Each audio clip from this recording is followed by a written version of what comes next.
Bonjour à tous et bienvenue dans Q-Technique pour une vidéo résumée. On veut se préparer à la saison 8 de Game of Thrones qui arrive dans quelques jours et pour ça le mieux c'est de résumer cette saison 7 épisode par épisode et pour ça tout de suite mon acolyte Kerr vous prépare l'épisode 1. L'épisode 1 s'appelle Dragonstone, premier épisode de la série diffusé l'été car la saison 7, plus courte que les autres, a été décalée de quelques mois et n'a pas eu sa diffusion traditionnelle à partir d'avril comme pour les autres. La saison commence du côté des jumeaux avec le massacre des Frey par Arya Stark. Celle-ci croise ensuite la route d'un chanteur célèbre, Ed Sheeran, l'événement de l'épisode, en tout cas sur les réseaux sociaux. Et au cours d'une petite chansonnette, elle décide de retrouver sa famille et d'abandonner un temps sa liste. En tout cas, sa réflexion commence à partir de la rencontre avec Ed Sheeran. De son côté, Daenerys arrive à Pendragon, le château de ses ancêtres, mais c'est surtout au nord que les choses bougent. Les marcheurs blancs avancent vers le nord, Bran passe le mur et se dirige vers Winterfell, où Jon Snow et Sansa commencent à se disputer sur l'organisation de la défense du nord contre l'arrivée des marcheurs blancs. Jon prend de nombreuses mesures, notamment le fait d'employer les sauvageons et de les dispatcher dans le Grand Nord pour assurer la protection. Autre élément important de ce premier épisode, Sam qui est à la citadelle et qui découvre rapidement l'existence d'une mine de verre dragon sous Pendragon. Donc c'est un élément très important pour la suite de la saison, et y compris la saison 8 dans la lutte pour les marcheurs blancs. À la fin de cette longue scène sur Sam, il rencontre Jorah Mormont. Sachez également qu'il y a dans cet épisode le début des grosses tensions entre Jaime et Cersei. Jaime veut conseiller sa sœur, elle ne l'écoute pas, et c'est alors qu'arrive Euron Greyjoy qui lui propose de l'épouser, bah oui, sympa, mais aussi sa flotte pour faire la guerre à tous les méchants ennemis de Cersei. Elle refuse, et oui, petite veste, et Euron promet de revenir avec un beau cadeau, ce qu'il fera. Épisode 2. L'épisode démarre sur Pendragon avec Daenerys qui parle avec Varys et elle lui dit toi maître des espions, eh bien tu n'as pas intérêt à te retourner contre moi sinon je te brûlerai. Et Varys lui répond qu'il ne se retournera jamais contre quelqu'un qui est là pour défendre le peuple. Ensuite Daenerys reçoit Mélisandre qui lui conseille de tout simplement faire alliance avec Jon Snow, Tyrion plus soi, parce que c'est un bon gars, Tyrion, et c'est un bon gars, Jon Snow. Et ensuite, Daenerys a un conseil de guerre avec les Martels et les Tyrell, et les Greyjoy, Euron et Yara, pour tout simplement envoyer une troupe au sud et pouvoir affronter Port-Réal depuis les Tyrell. Ensuite, Tyrion dit qu'il faudra envoyer les Immaculés pour attaquer Castle Rock, et là, on laisse les équipes de Pendragon.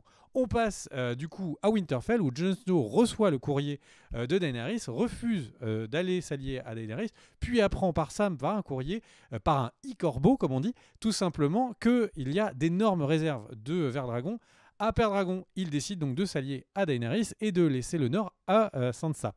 Ensuite, on a Cersei qui est là pour montrer ses alliés et Qyburn qui lui montre pour la première fois sa nouvelle arme, une catapulte anti-dragon, une arbalète en tout cas.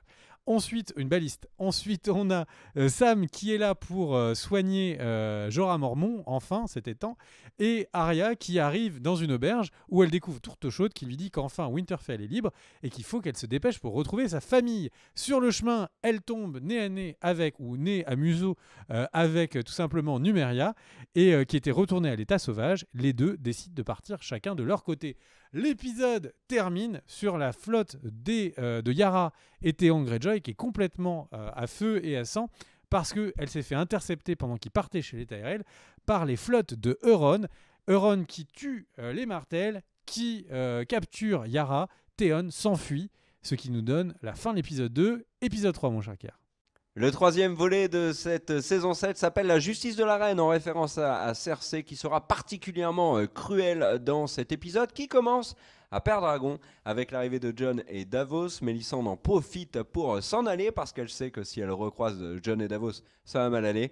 Elle part pour Volantis et annonce à Varys que lorsqu'elle reviendra à Westeros, c'est pour y mourir. Teaser de la saison 8 peut-être. En tout cas, Jon fait face à Daenerys. Il refuse de plier le genou devant la reine.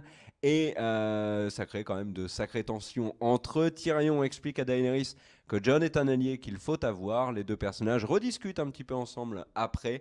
Le climat s'apaisit un petit peu et Daenerys accepte que Jon utilise les mines pour récupérer le ver dragon. C'est le début de la longue histoire de Daenerys et Jon.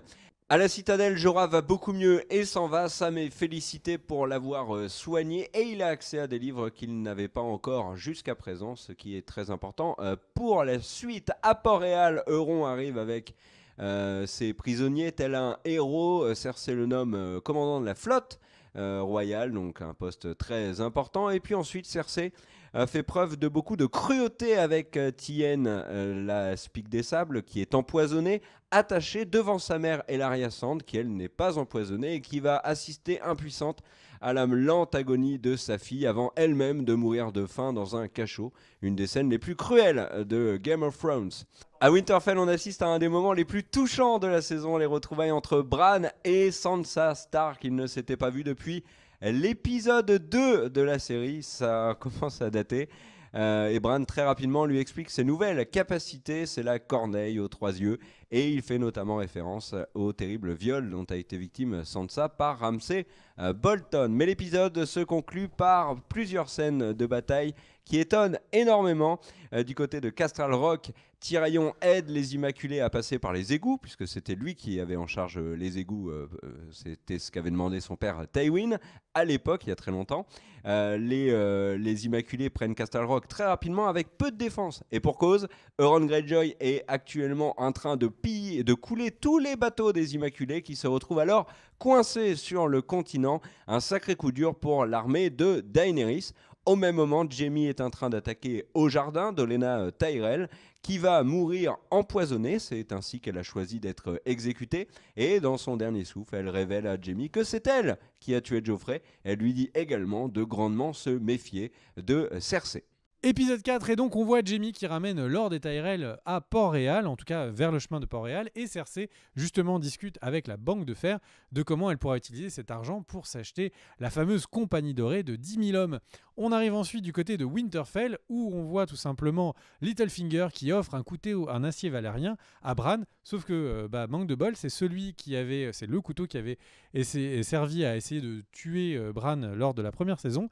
Bran le sait, Bran fait comprendre à Littlefinger qu'il sait que quelque chose cloche, et du coup Littlefinger se carapate. Mera dit à Bran qu'elle va partir elle va retourner à sa famille, et qu'elle le trouve quand même très froid depuis qu'il a ses nouveaux pouvoirs.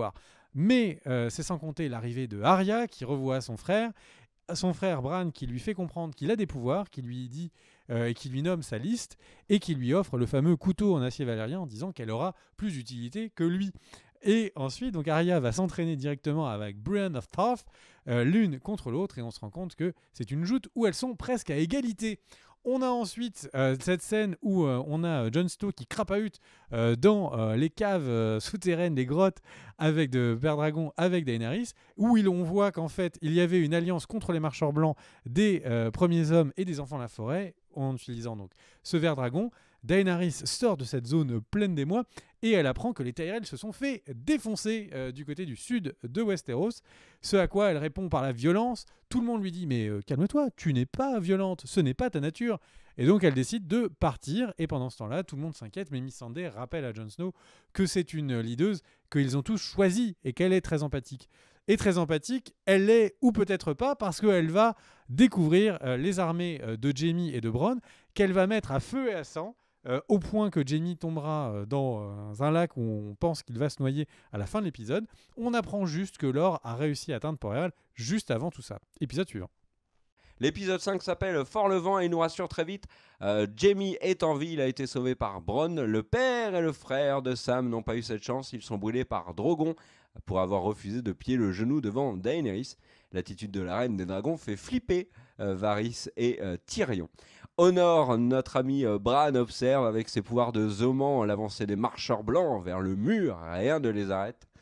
Et chose intéressante, le Night King arrive à intercepter Bran, qui se réveille et qui décide d'envoyer des corbeaux aux 4 coins de Westeros. Il y en a un qui arrive à la citadelle, et ça déçoit énormément Sam, puisque les maîtres ne croient pas aux histoires de marcheurs blancs. Sam et Ver décident donc de quitter la citadelle. Ver découvre par accident, au détour d'une page, que Rhaegar s'est marié à Dorne avec Lyanna Stark. Chose très importante, bien évidemment, concernant l'identité de Jon Snow. Ensuite, on arrive à Tyrion. Tyrion a une idée pour convaincre Cersei de l'existence des marcheurs blancs. Aller chercher un mort-vivant de l'autre côté du mur. Il rencontre alors secrètement Jaime à Port-Réal. À Port-Réal, Jaime a lui appris que Cersei était enceinte. Est-ce vrai ou pas? On le saura plus tard. En tout cas, sur le départ, Tyrion et Davos croisent Gendry, comme vous voulez, et celui-ci part avec eux à Pendragon. En recevant justement à Pendragon le corbeau, Jon décide de partir immédiatement à Fort-Levant pour franchir le mur. Il y va avec Davos, mais à Fort-Levant, Davos reste sur place. Jon part avec le limier, Thoros, Beric, Tormund aide la douleur de l'autre côté du mur pour aller chercher justement ce fameux mort-vivant qui servira de preuve pour Cersei. Épisode suivant. Du coup, épisode 6, épisode qui se concentre majoritairement évidemment sur la bataille qui va se passer au nord. Et donc du coup, qu'est-ce qui se passe ailleurs? Eh bien tout simplement, on a Tyrion Daenerys, il y a des petites tensions. Daenerys est un peu déçue des conseils de Tyrion. Du côté de Winterfell, on a tout simplement Arya et Sansa. La tension continue de monter, Littlefinger continue de les manipuler. Et puis du coup, il y a donc cette quête de l'équipe avec Jorah qui donc doit aller chercher ce zombie. Ils partent dans le Grand Nord. Jorah explique à Jon que ne t'inquiète pas, garde l'épée de mon père de Grande Griffe. Ils arrivent et découvrent à leur grande stupeur que le Grand Nord a également des ours polaires zombies.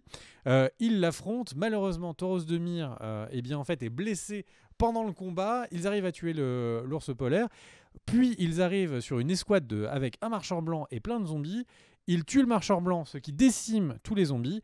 Ils arrivent cependant à en garder un. Et du coup, ils renvoient Gendry tout de suite vers le mur quand ils se rendent compte qu'ils sont en train de se faire encercler par l'armée des morts.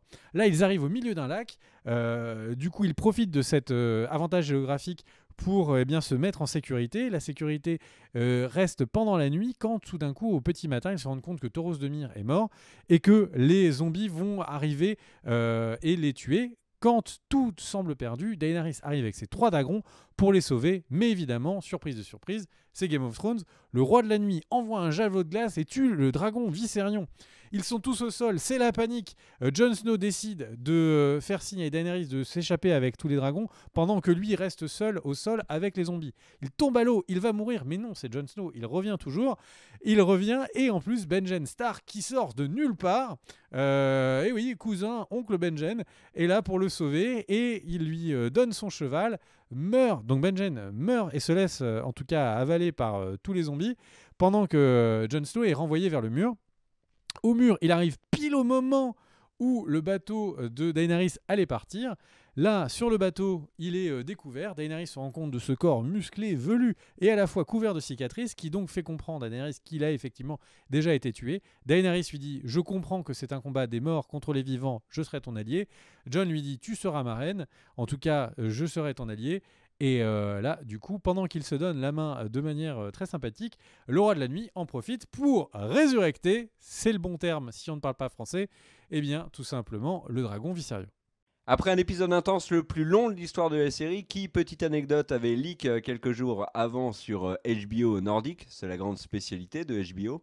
L'épisode 7 qui s'appelle Le Dragon et le Loup commence à Port-Réal avec l'arrivée des troupes de Daenerys, non pas pour la bagarre qu'on attend tous, mais pour une rencontre à Fausse Dragon. À l'image de toute la saison, c'est le temps des retrouvailles entre de nombreux personnages, retrouvailles interrompues par le limier qui ouvre le coffre avec le fameux mort-vivant. Euron est pris de panique, The Walking Dead, ça n'est pas son truc. Cersei demande à Jon de accepter de ne pas se retourner contre elle une fois la guerre contre les marchands blancs terminée. Jon refuse car il a déjà prêté allégeance à Daenerys. Cersei s'en va, Tyrion va alors à sa rencontre dans ses appartements dans une scène marquante où Tyrion découvre que la reine est enceinte et où il signe un pacte secret, nous n'en saurons rien. En tout cas, Cersei accepte de fournir des troupes à Tyrion, Jon et Daenerys dans leur combat contre les marcheurs blancs. La suite de l'épisode est marquée par une multitude d'éléments intéressants. Daenerys évoque sa stérilité avec Jon. Théon décide d'aller sauver sa sœur Yara. Au nord, Peter Baelish est pris à son propre jeu. Grâce aux révélations de Bran, Sansa décide de mettre un terme à son partenariat avec Littlefinger. Arya l'exécute. Fin d'histoire pour le joueur de poker de la série. Et alors, à Port-Réal, Cersei finalement révèle son véritable plan à Jaime. Euron n'est pas du tout effrayé par The Walking Dead. Il est en fait parti récupérer la Compagnie Dorée à Essos. Jaime est extrêmement déçu par sa sœur. Les deux se disputent et Cersei en vient même à le menacer d'être exécuté. Jaime finira par partir de Port-Réal direction le nord pour honorer sa parole. Image importante, Port-Réal est enneigé. À Winterfell, Bran et Sam discutent de la véritable identité de Jon. Lui, de son côté, n'en sait rien et a des rapports sexuels avec Daenerys, la reine des dragons. Alors qu'au même moment, c'est l'élément particulièrement intense de la fin de cette saison, le Night King utilise Viserion pour exploser le mur au niveau de Fort-Levant, mettant de Tormund et Beric ainsi que Ed la Douleur dans une situation particulièrement délicate puisqu'on ne sait pas s'ils survivent à cette fin de saison. Générique de fin, maintenant c'est la saison 8. Pam, pam, pam, pam, pam, pam, pam, pam, pam. Et oui, c'est fini, la saison 7 est finie, c'est la saison 8 comme l'a dit Kerr. On se retrouve le 15 avril pour une nouvelle saison de Game of Thrones. Nous en tout cas sur la chaîne, on va vachement couvrir la saison. On va faire beaucoup de vidéos encore avant, beaucoup de vidéos pendant. On espère que ça vous plaît, on espère qu'on réussit à vous partager notre passion de cette série, plus que quelques jours. Merci à vous en tout cas de partager cette vidéo à tous ceux qui du coup ont envie de se remettre dans le bain. Merci à toi, mon cher Kerr, tu as le mot de la fin. Valar Morghulis, pour rester dans le thème. Des bisous!